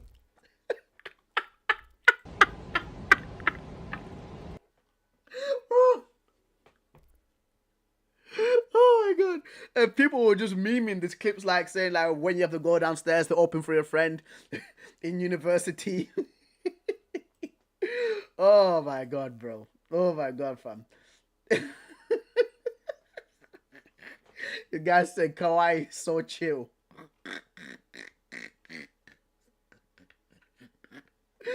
Oh my days. Two elite defenders, bro. Crazy. Absolutely crazy, mate. Absolutely crazy, bro. Someone said Kawhi gonna be laughing, bro, and he's not even doing nothing. That's it. If you guys want like Kawhi Leonard summed up, that's it. That is literally it, dude. I've literally hit the mic, but that is literally it. Kawhi Leonard got me laughing, bro, and he's not even doing anything, dude. Oh my days, dude. Kawhi Leonard, man. Like, the guys, he's a brilliant player, so he's a brilliant player as well, but he's always like injured as well. Oh my days. You know, bro. Fucking Kawhi Leonard, man. Oh my days. Oh. Jelson Kelsey ripped his shorts.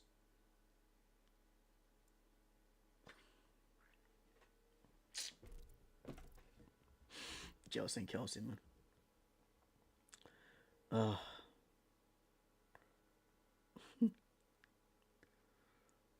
Bro, Silento, man. What happened to this guy, man?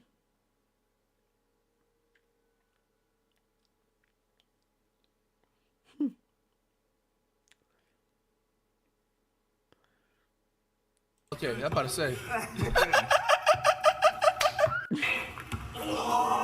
Are they playing the 7th? No, they're going to 11. Yeah, okay, I'm about to say. Oh my days, man. Oh my days, bro. Alright, man. Guys, I think I have to end it there. What a stream again. What a stream. This was fun. This was fun, bro. I enjoy these streams. We should be doing these more, man. And of course, there's gonna be one tomorrow. There is gonna be one tomorrow.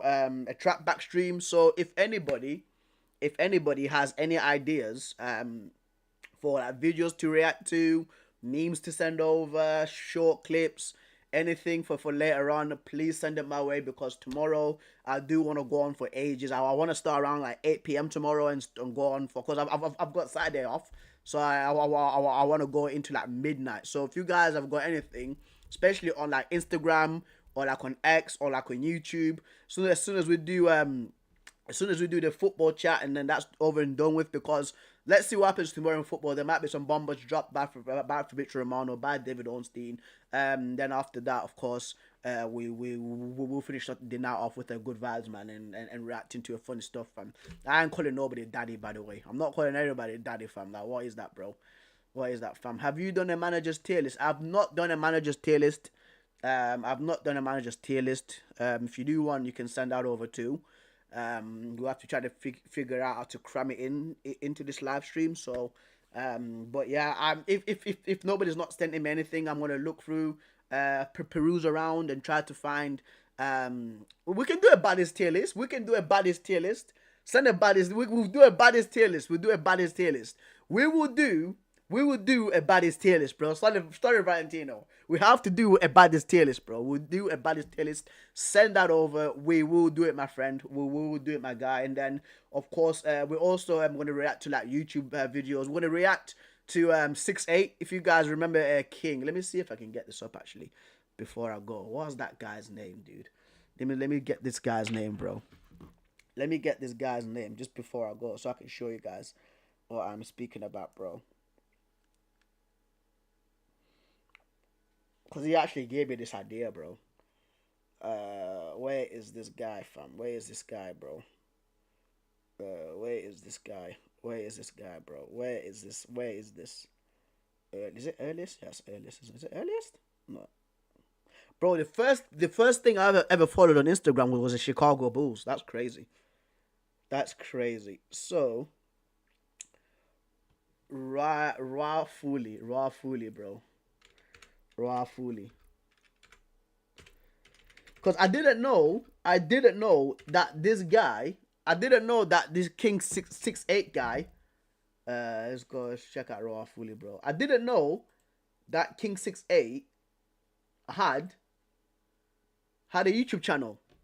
This popped out of nowhere. Bro. Like this guy's reaction really killed me, bro, to this, fam. This guy reaction, like I when it popped up, I was dead. Where is this reaction? Is this? What are they talking about? That's not it. Where is that? Where is it? This is it. Yeah, This is it, guys. This had me dead, bro. I didn't know that this guy had a freaking. I didn't know that this guy had a freaking YouTube channel. I didn't know this. So wait, so it's about. It's long. It's about 20 minutes long as well. So we're definitely gonna be doing that to him, fam, because this exposes the game to the mandem, fam. And you know what, right? Like I'm glad that like King 68 is actually doing these kind of things, because it shows you like again like the relationship between like men and women. So this guy killed me the other day when this popped up, bro. Man, feeling vibe. One sec. Oh, there it is. What's good, bro? How you? You too, man. Feeling vibe. What's good, bro? How you? Feeling vibe. In the wild, King he's next to another alpha. He has met his match here in the jungle. King 6'8", the great, has met somebody who's taller, darker, and his dreads are longer. Look at his stance. He doesn't have a comfortable stance here. Look at this. The more alpha looks there, sitting there with confidence. He knows he's taller. He knows he's better. He knows. Look at King's posture. He feels uncomfortable. He never had somebody standing taller than him before. Let's see how this interaction works in the wild. I used to hoop, man. I already know. You play for the Bucks and shit. I'm familiar. Already, man. So what's up with the content, bro? I see your ass going crazy with the content. I played with LeBron James. Played with Kyrie Irving. Now I'm doing a lot of other And not only played, was really balling. Like, real with you. I know. You know what I'm saying? Oh my God. I gotta shake your hand. I follow you, dog. Bro, this killed me, fam. I never knew that the King 68 guy had a YouTube channel, and 68 the Great. It's literally here. It's literally there, guys. Like the channel is literally there, bro. So we are definitely going to be reacting to a few videos, bro. We're definitely going to be reacting to a few videos, man. So let's see what happens. Fam. But anyway, guys, thank you so much for tuning in. Tomorrow's stream's going to be lit. Tomorrow's stream is going to be absolutely lit. It's going to be absolutely lit. So, of course, football stream at the start. Speak about football, all the football news, because this is primarily a football channel, guys. We don't forget our roots, where we came from. So football reaction after that, and then after, of course, we're going to be going into social media stuff and just having jokes and stuff like that, because it's a Friday night. So it's a Friday night. So once again, if you got anything you want me to react to, please send it my way. But yeah, I will. Preston, you need this advice. What advice, bro? What advice, fam? I need no advice, bro. I need no advice, fam. I know what I'm doing, lad. You need the advice, fam. But anyway, guys, I will catch you a lot tomorrow.